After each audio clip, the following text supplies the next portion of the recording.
Hello, friends. This past Friday night, we had about 75 people in our sanctuary for services. There was a group of about 20 college students from St. Mary's College here in Moraga and the University of San Francisco. They came as a part of an interfaith program to step out of their Catholic comfort zone and experience a Jewish prayer service. They were going to visit a Hindu temple and I believe a Buddhist Sangha over the weekend. The woman who arranged this was a friend of Rosie Corr's and arranged this through Raycor. I met the group about a half hour before the service, gave them an orientation, and showed them our prayer book. I then met with them after the service, and they had some wonderful questions. I was very impressed with their level of interest and the insight displayed by their queries.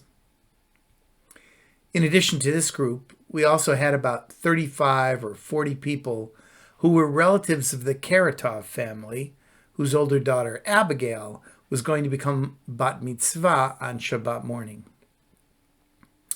Abbie's paternal grandmother was born and raised in Ukraine and was very moved by the numerous ways in which we included prayers of support and solidarity with the people of Ukraine.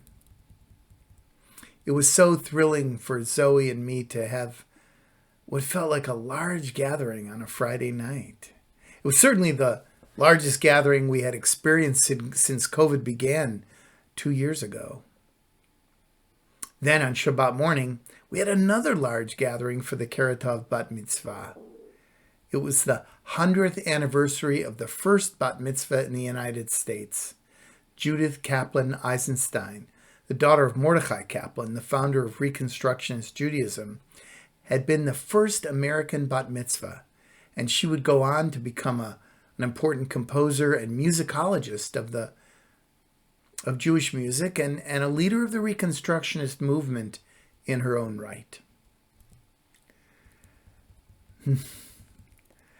The ripple effects of this small, courageous act of a 12-year-old girl have forever changed the American Jewish community we know and love today. Again, the energy in the sanctuary was so alive, and it was so wonderful to feel how different it is to have people present for services. The Bat Mitzvah Abbie played the drums, her instrument of choice, and did a beautiful job. Then, just yesterday, Monday night, we gathered at Gianni's restaurant for the Tips for Change program, a fundraiser for our Beit Midrash. Most of the Beth Chaim members dined inside, and several had their dinners in a heated tent in the parking lot. There were also quite a few takeout orders.